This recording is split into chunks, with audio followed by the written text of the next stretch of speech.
Hey, Steph, Hey, what you doing? what am I doing? Mm. I was typing something. I was typing the title of this episode on the roster. I What is the couldn't just title let of it the sit.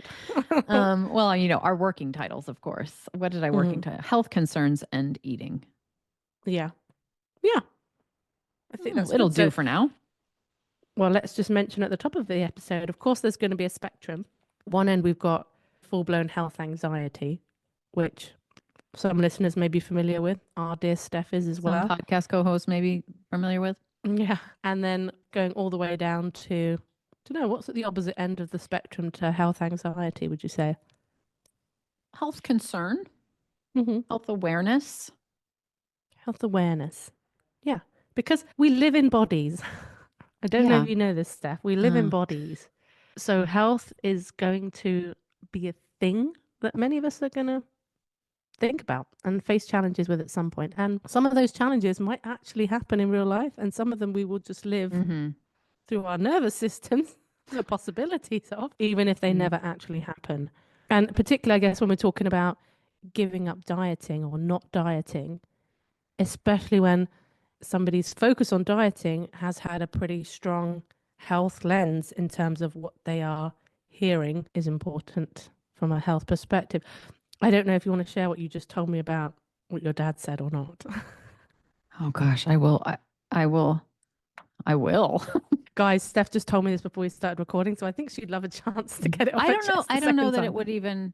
It will. It's an introduction to a conversation, but it by itself is just an annoying thing. Like, um. So here in the States, if you're not here, we are having a political Thing. thing. It's a thing. And so there's new leadership and new people being brought into the conversation around health, one of whom is RFK has been appointed the new Secretary of Health and Human Services. So he is talking about the dangers of things like dyes in food and preservatives, questioning vaccinations and things like that, and introducing a lot of topics that I myself was very, very attached to about 10 years ago when I first got diagnosed with Lyme disease, or actually was first coming down with symptoms of Lyme disease and did not know how to handle that or control that or where they were coming from, and turned to food as a way of controlling my symptoms or trying to, which fed right into my eating disorder. And this is something we call orthorexia. For the benefit of the listener who does not know what orthorexia is, it is an Mm. like an Obsession over with food obsession, purity. yeah, Mm. with food purity and like clean eating and things like that. This was another variation of my eating disorder, but it came from actual health concern. However, I admittedly am somebody who attaches to those health concerns, and it has been a method of feeling like I have control in my life. These kinds of ideas on the crusade of this about 10 years ago, and I, kind of was always telling my family about the dangers of this, the dangers of that, this kind of food, this kind of, like what we should and shouldn't be eating. And it was very moralized. It was very identity driven, right? So it exceeded the scope of just concern, and just Hmm. awareness. At the time, I was just basically seen as the annoying one in my family. And like, I think my whole family was like, geez Louise, Stefanie, sit down. Like, stop it. This is excessive, which they weren't wrong about. But my father in particular was like, you're crazy. You're crazy. This is nuts. You don't know what you're talking about. Everything is fine. This wasn't part of his concern. Hmm. But he called me last week. I shouldn't actually, he texted me last week because if he had called me, he texted me and he said, I have just listened to RFK's speech, like his position on all of this. I've been watching it today, and I realized that everything that you said, maybe you were right. And, and he actually sent me a gif or a gif. What is the actual word here? The debate rages on. Oh, it does. Okay. He Hmm. sent me a I good think. gif of a man tipping his hat to me. And the reason I was so upset about it was because I was like, first of all, first of all, that is actually what I don't do anymore. Like that is actually the opposite of like, have you been paying attention? But no, but okay, fine. No, he hasn't. That is actually what part of my eating disorder was, Dad. I don't even talk about that anymore. And number two, it took you an hour's worth of watching RFK and Fox News to get you to kind of give me a sense of validation. Like you listened to this white guy talk about it and now you're on board because your president told you to. And this is not meant to even be like a political statement. It's just more that the actual invalidation of that. You know what I mean? Like what he was thinking, like good for you. I'm giving you a tip. I'm giving you a nod. And it's like, it's like, no, that's not what that is. That feels so dismissive and it misses the point entirely. And it feels like, okay, you'll listen. Okay.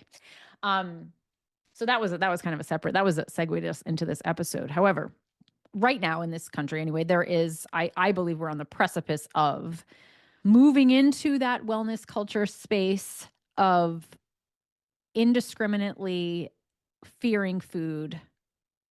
Some of the things that he's saying, some of the concerns here, I think are worth looking at. None of them are worth overly attaching to and obsessing about. I think advocacy is a different thing than obsession. I mean, this is essentially the crux of recovery for me, right? But I believe that we're about to go into a place of having an emerging awareness of this. If my dad has an emerging awareness of this and is suddenly getting on board with any of this discussion, I guarantee like this country is going to be changing a lot, like in terms of what we're looking at and how much attention we're giving to health on top of what already is there, which is very much infiltrated in diet culture to begin with. But I think wellness culture is about to blow up. And I say wellness culture from the, not as wellness as a concept, but as a trademarked dogma, like wellness culture, like diet culture, this force of its own. I like the use of the word dogma because I think it's a helpful way to try and distinguish between being able to legitimately ask questions about, are some of the things going into our food having an effect on the body that is affecting our health? I said that in a really weird, long-winded way. Effect and affect. Yeah. Yeah. And yes, there's a big difference between being obsessional and the advocacy. I guess I'm curious with the whole health anxiety thing. If you're anxious about your health, you are going to be prone to turning this into a dogma because it looks like this is how you save yourself. So in your orthorexic days, if someone had come in and said, I'll get rid of your health anxiety, you don't have to feel anxious about your health anymore. But of course, you are going to use the driving force that you use to hold yourself accountable with food. Do you know if Stef back then would have taken that deal? So you're asking if I could have gotten rid of my health anxiety, would I have accepted? Because it would have essentially taken... With the knowledge of knowing that would significantly reduce your motivation around food and maintaining an eating disorder, which you may or may not have identified as having. I didn't at the time. I thought I was over my eating disorder at that time.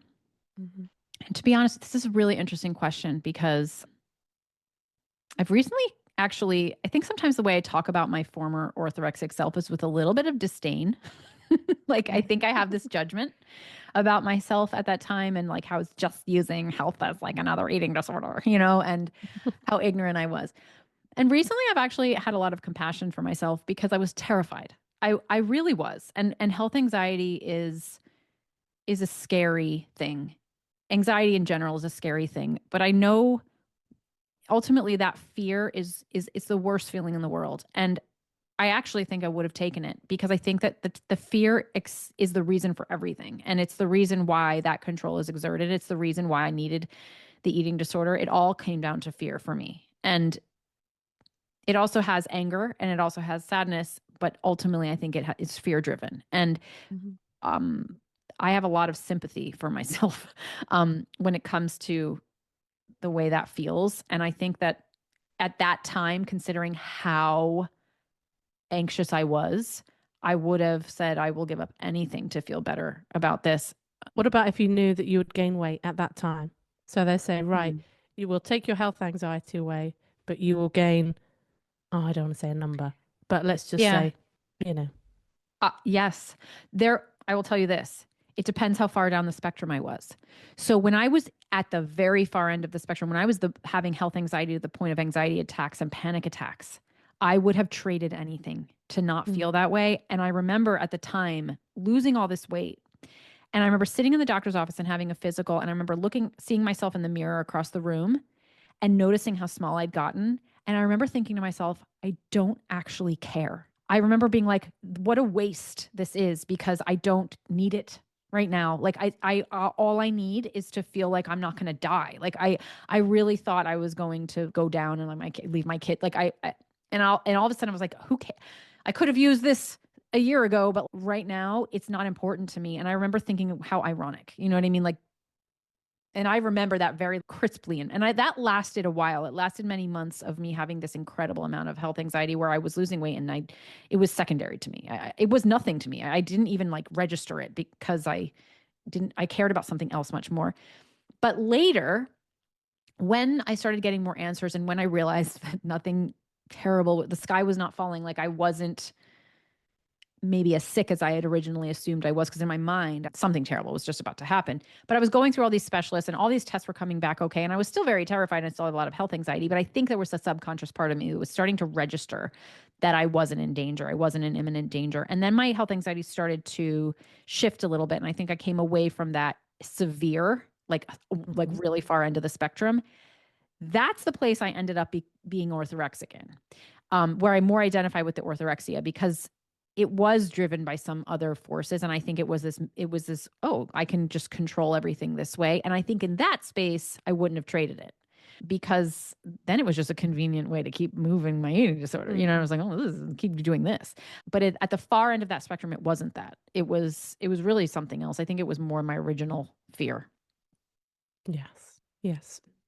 The spectrum matters, because where's the threshold of where where does concern live and where does fear live, and where is there appropriate space for the concern, right? Is there?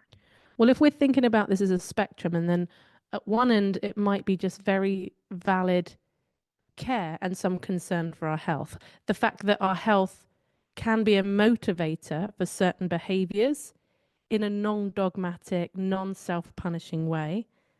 And I guess, where would we notice it start to be problematic? Because here's sometimes the swing, right? When you've been hyper vigilant on health concerns, if you're able, and health anxiety may not allow you, you can end up going the other way.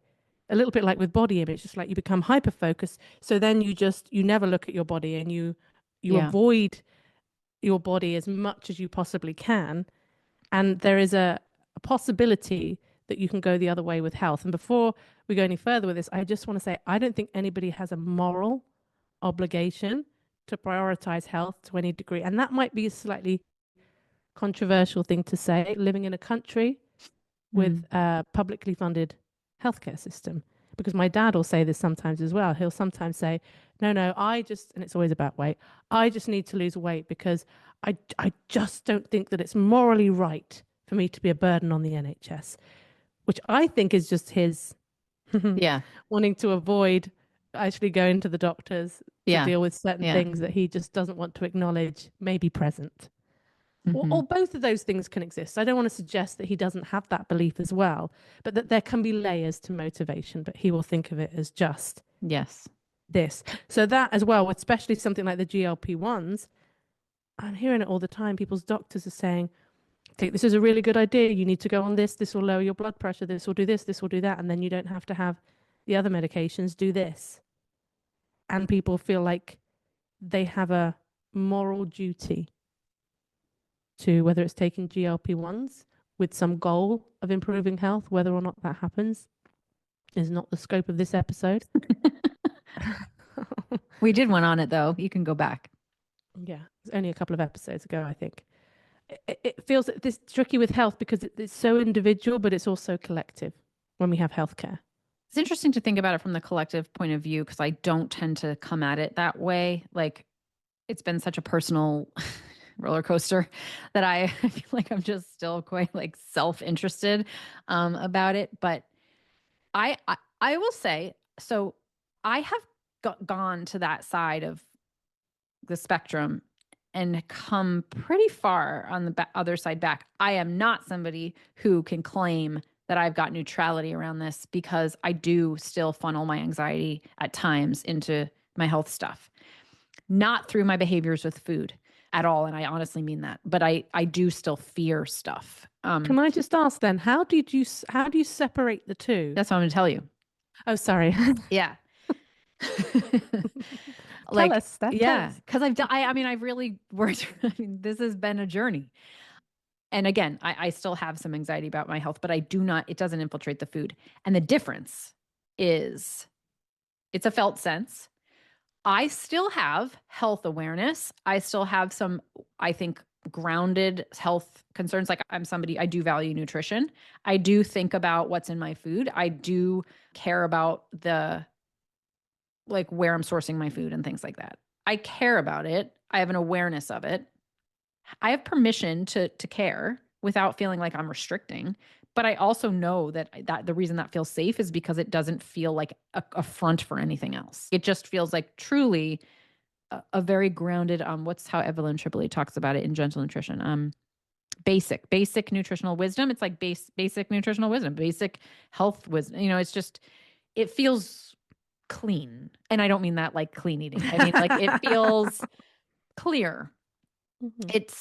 It's the way that I also have awareness about my kids, I don't know, like homework getting done. Like, it's like there's a value of something, and there's a way of looking at it. Am I going to make my kids wake up in the middle of the night if they've gone to bed late to do their homework they didn't do? No. Like, do I want them to generally do their homework? Yes. It doesn't have all the excess stuff attached to it. So it's not the morality, it's not the over-identification, and it's not the obsession. That is a feeling, right? So I guess like the best way I could feel if I was starting to have a morality attaching to it. I could feel if I was starting to be obsessed with it. Because I think that when those things are present, like per your dad, even like where there's something in front of something else that you're using as like a shield, you can feel that. Like, I can anyway, just having been there. I know what it's like to have fear. And I also know what it's like to have just control, like on those two parts of the spectrum that I was at. And this is different. This feels like looking at health or nutrition or whatever for what it is. Not for control's sake, not for fear's sake, not for morality's sake, not for my weight's sake, just really for what it is. And when I start to get any other way about it, if that were to happen, I would pick up on that, because I've been there, and it's like, oh, that would feel like that. That's not what this is. Well, for me, the word that comes to mind is flexibility, because it's a move away from the black and white thinking, and that there is an absence of fear. And we know how concern and fear feels different. So I have no fear of pizza or takeaways or the kind of food that would be considered, we call it fast food. I have no fear of that. If I was going somewhere with someone and we decide to stop at the services or rest stops, is that what you call them? Yes. Thank you. Just good job. I want to feel included. And I'm with people who are saying, let's go to KFC. I'm like, sure, I'll come to KFC and I will order something from KFC. And there will be zero guilt, zero worrying about that. And there would also be a little part of me that'd be mindful, I'm not going to do that every day. I'm probably not going to do it 3 or 4 times a week. Like, I don't even know. Like, there isn't and this is the flexibility part. There isn't a number where I go, oh, it's okay to do it once a week, or it's okay to do it once a month. It's okay this amount up to this point, and then it's not okay. Like, that's the fear line. Up to there is okay, and then, bad Sarah, how dare you? Mm-hmm. So, but that flexibility, I think we are sounding like those annoying normal eaters now. I know. Because there'll be people listening to that going, that sounds wonderful, Sarah and Stef. Yeah. How the F are we supposed to do that?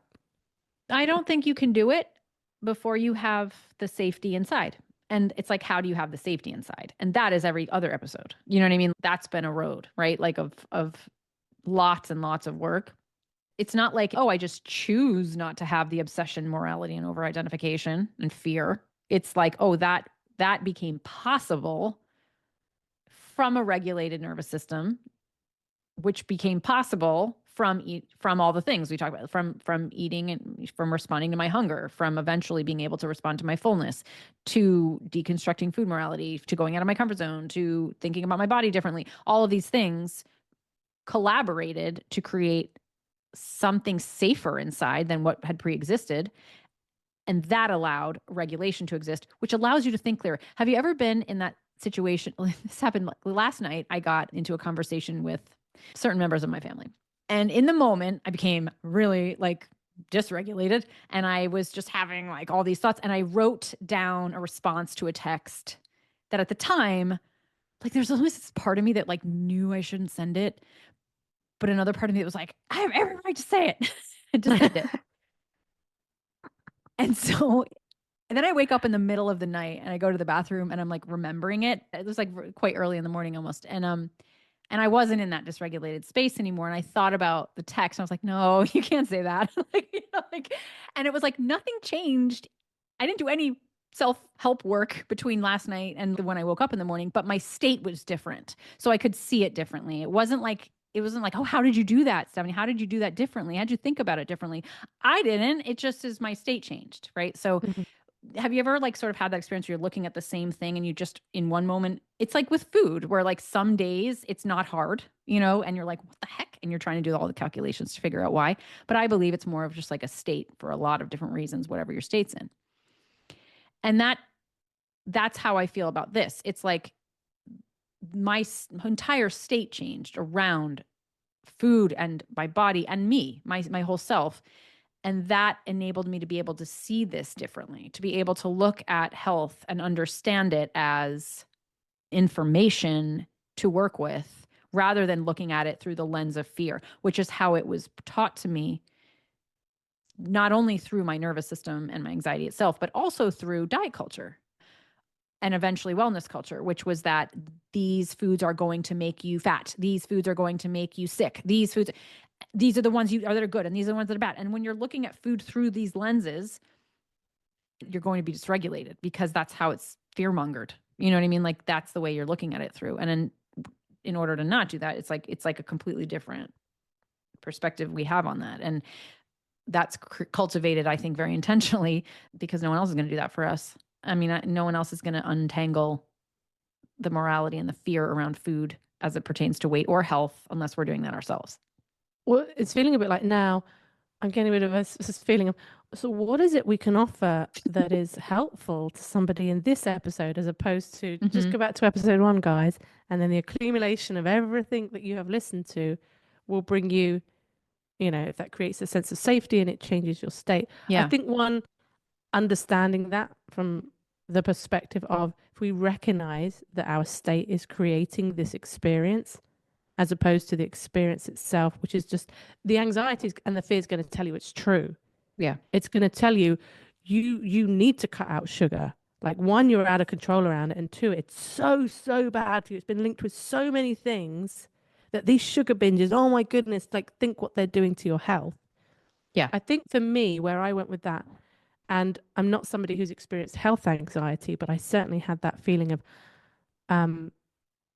really feeling that shame that I was damaging my body because the frequency of my binging and the sizes of my binging was harming my health. Like there's a reality to that. That is a toll on the body. And actually my way through that was this recognition of my mental health needs to be the most important thing. Yeah. That needs to come first, and recognizing that actually in improvements in my mental health, it then becomes possible to make some behavioral shifts. But anytime I tried to jump straight to just changing behavior based on the way I'm thinking and feeling and what's going on inside me, I couldn't do it.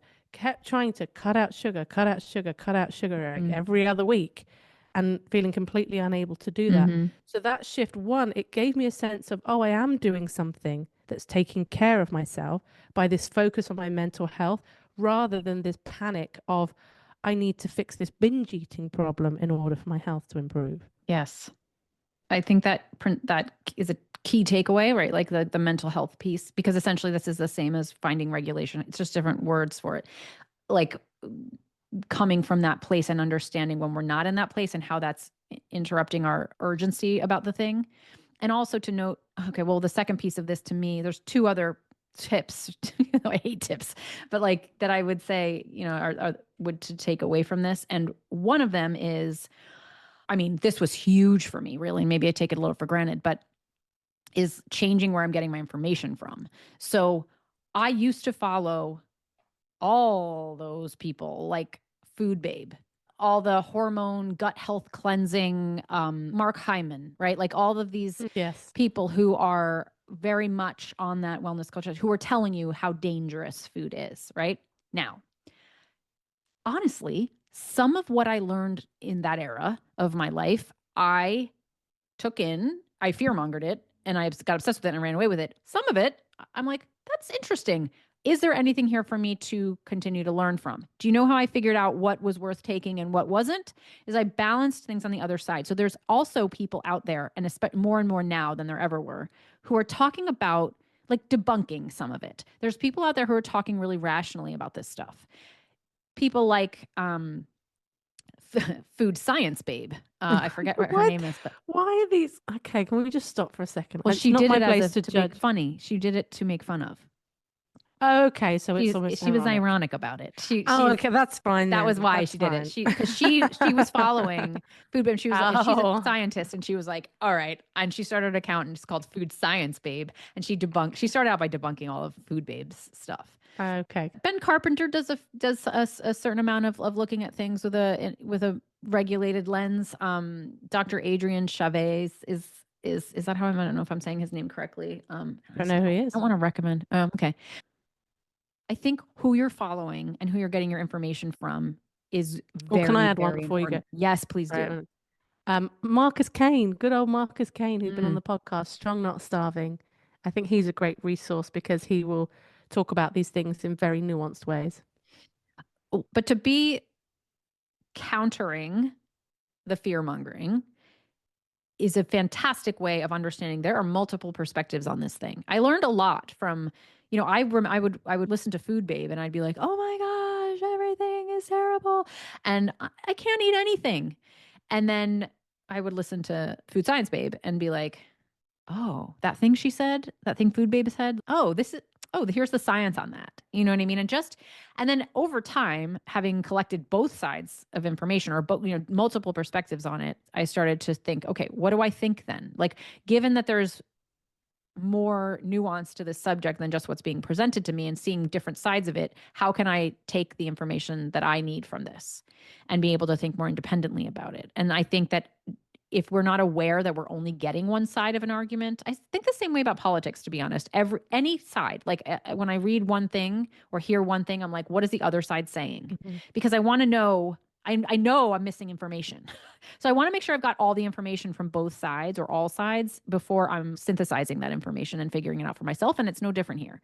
So I think that we're not even aware of how much we're being influenced by the media on this. And, the difference between going to a doctor's office where they're telling you you better eat a certain way or else you're going to, be really, really sick versus going to a doctor's office and hearing like your mental health is really important. Let's figure out a way to meet all your goals considering you as a whole person. The way you walk out of one doctor's office versus another is going to absolutely regulate or dysregulate you. And that's going to be the trajectory.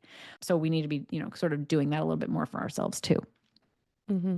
I do the same thing. Even when someone's telling me a story, I'm always thinking, yeah, but what's the other person's perspective? There's And gotta then be I feel more. like I feel like I'm in my head being a bad friend because they're obviously giving me their side and I'm trying to, and so on. Anyway. Poke holes. Yeah. So I just have to make sure that I say the right thing rather than like, oh, I wonder if for the other person they mean that because that's just very invalidating. Oh, I do it though. I can't help it. I was like, well, I think of it more as my brother calls it, he's like, it's your journalist streak because I studied it originally to be a journalist. It's like just wanting to know all sides of the story. Well, I remember being accused, it was an accusation during my training that I'm somebody who sits on the fence. And I thought, well, yeah, because if you sit on the fence, you can see both sides. Why would you go on one side of the fence and be blind to what's going on? What's going on over the fence? I want to know what's going on that side. Yeah. So there is nothing wrong with sitting on the fence because I thought of that even when you were saying you listen to both sides and then you find your own place in it. Quite often I listen to both sides and then I just look at both sides and I go, okay, that's both sides, and I don't even draw a conclusion from it. Yeah, that's also fair.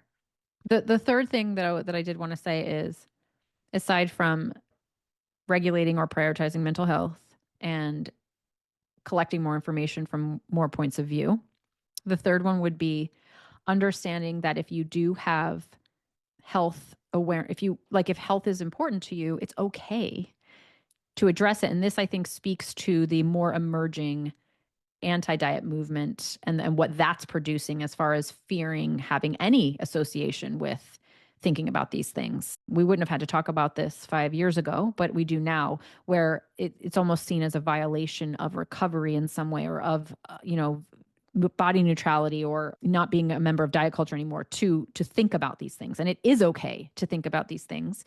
There is a way to do it that is balanced and regulated, and that you don't have to feel like you're doing something wrong by wanting to invite nutritional concepts into your zone of awareness. Like, that's okay. I think it just can be scary to think, oh, well, the last time I did this, or when I've done this before, it has looked like, a dysregulated thing. It has taken a life of its own, but there's ways to navigate that. I think sometimes the anti-diet culture can sound like, well, you shouldn't be having a salad unless you really, really want a salad.